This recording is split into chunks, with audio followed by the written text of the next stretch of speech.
Welcome back to the channel. The FIFA AI League public beta goes live, the root network looms large, the cyber Buzzies are amazing, that and a whole bunch more. This is Into the Futureverse. Now give that like button a bunnies up and let's get into it. Well, it's been a mammoth couple of weeks in the Futureverse ecosystem with a heap of news dropping right after my last video, where I mentioned that Angel Baby was going to be releasing their first track on Spotify. And just hours later, it was announced that the Futureverse were also having a collaboration with Spotify, making up part of a trial group for token-gated access to certain playlists. There'll be 3 playlists associated with the Futureverse, with the first one being for the Party Bears, where holders of a Party Bear NFT can link their Spotify account to their Web3 wallet and enable access to the token-gated songs. It's currently only available to Android users. In similar fashion, so is the FIFA AI League public beta. With the app still not being approved in the Apple iStore, the team has moved ahead with releasing the public beta version for Android users, and you'll see many of the community members posting about it online. Personally, I've been giving the game a thorough workout and I'm really impressed with the results. The game is as smooth as butter, with no hints of blockchain or artificial intelligence anywhere. It's simply a fun strategy-based game, perfect for casual gamers who are stuck on public transport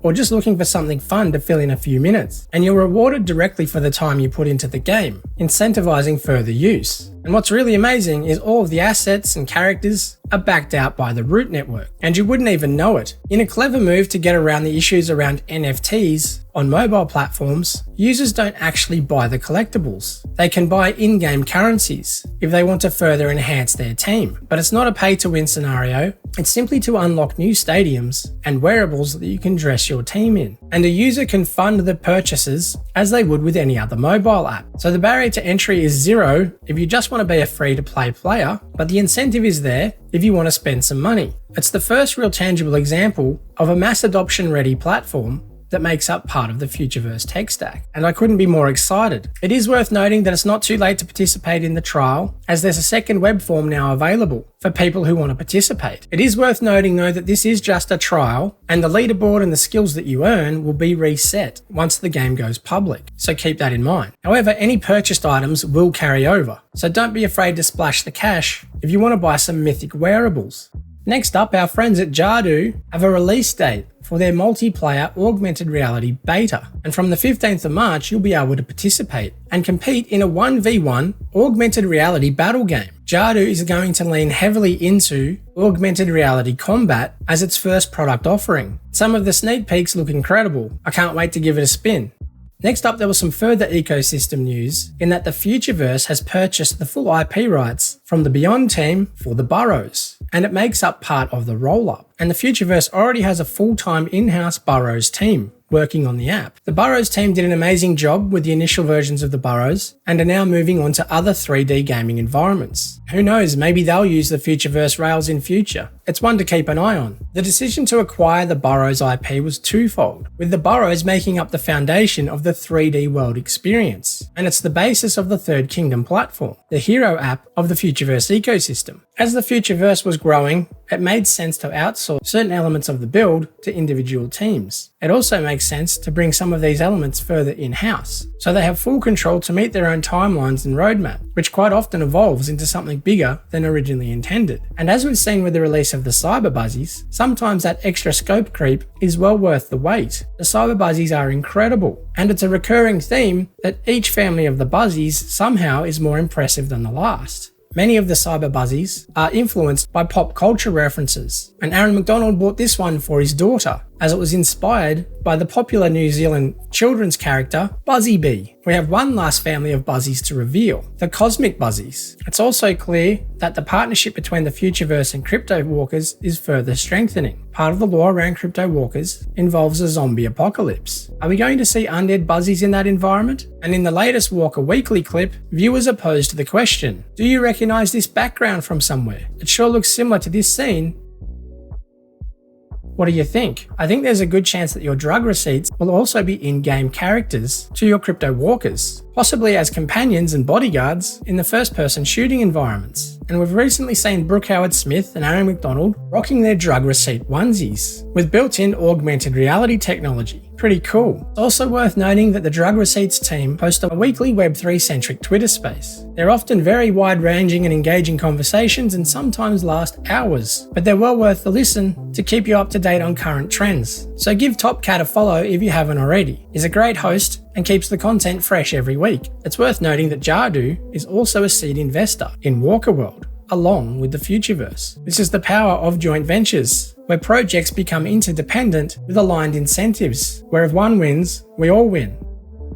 Next up, a bit of news around Amazon, with the launch of their NFT platform coming in late April. There was this hint from Aaron McDonald some time ago that the Futureverse could be involved. With 15 NFT collections being launched on the Amazon marketplace, it would be amazing to see if FLUFs were one of them. Or maybe we need to think bigger. Perhaps it's an exclusive deal for all 15 of the Futureverse collections. Imagine that. That certainly would be a bazooka that would capture the interest of the Web3 world. The timing of the launch might also hint at when we can expect the Root token, but there's still an awful lot of detail we don't know about the inner workings of the Root network. Things like the Third Kingdom white paper, finer details around the tokenomics, how the validators work, and who owns and runs them. What do those 7 DAOs do again in Gods and Goblins in the Third Kingdom? Maybe there's community and DAO-owned validators that make up part of the Root network, and maybe even Silo. Silo themselves also have a lot still to explain about how we deploy our Seeker nodes to make up part of the network. There's still so much to look forward to. I asked Aaron on the Discord many months ago, would the Root network be running before the Root token becomes tradable? And his answer was yes, that's one possibility. And in essence, that's what's been happening, with the Root network shipping blocks since the 1st of October of last year.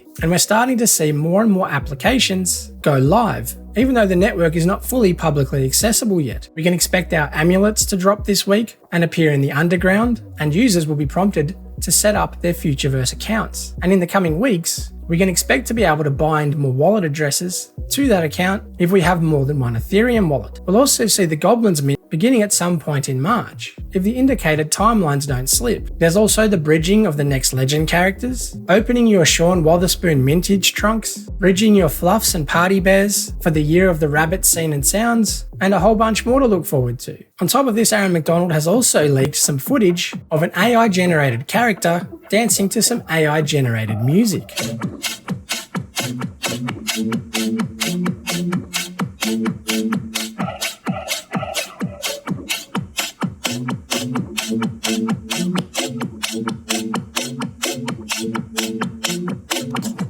And further backed it up with this tweet where he describes this as Mid-Journey for music. I can only imagine what we're going to be able to create with AI created music that's done in a fun and gamified way, similar to the AI art produced by the thingies. And now a quick word from our sponsors that make the show possible. Are you building something cool in Web3? And would you like to get in front of the eyes and minds in one of the most engaged and loyal communities around, the Fluffle? Well, hit me up on my Twitter DMs, as the channel is now seeking its first round of official sponsors. Alternatively, you can support my Patreon, or you can buy me a coffee. Oh shit.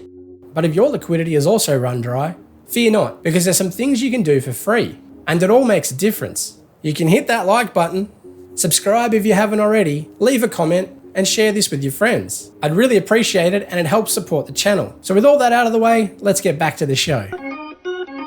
Now, the Gods and Goblins Seeker sacrifice has concluded, and we can see that there's only a little over 2,400 amulets in existence. And with this, the Gods and Goblins webpage has been updated, shedding some more light around the Gods and Goblins lore and their hometown, Evergrim. The Goblins turned out to be their own worst enemy, destroying their homeland by being greedy, extracting all of its natural resources to their own demise. And this passage from the lore sheds some more light around the wreck. Let's give it a read. Whether through destiny or a strange twist of fate, the Goblins emerged into a world much like Evergrim of old, one of pure natural beauty, where vibrant flora and fauna flourished, drawing energy from the same abundant source, a magical fungi that permeated the land, sustaining the life that sprung from it. Blinded by her lust for power, undeterred by the destruction left in her wake, the Queen began plundering this new Eden without hesitation. Machines tore into its soil, the surrounding plant life choked as toxic fumes spewed into the once pristine air. When enough of the mythical substance had been mined, the Queen ordered its transportation through the portal, believing it the key to restoring their homeland. and the dead tree to its former vitality. But as the fungi entered the portal, the surrounding world responded with fury. The land trembled, the portal began to crumble. Without warning, a plume erupted from its center, consuming all in its path. Goblins shrieked, clawing the soil beneath them as they were dragged into the belly of the billowing beast. When the smoke cleared, only those bearing the amulets had survived the decimation. So in essence, the amulet holders are the goblins that survived the catastrophic event of the wreck and were tasked with rebuilding the portal, allowing the goblin horde to reconnect with their rightful home. Evergrim. I wonder if the Great Tree is the equivalent of the Dead Tree on the other side of the portal, forming two parallel worlds. The Seeker team sure seem happy that only 10,000 Seekers were sacrificed, leaving roughly 15,000 Void Seekers still available.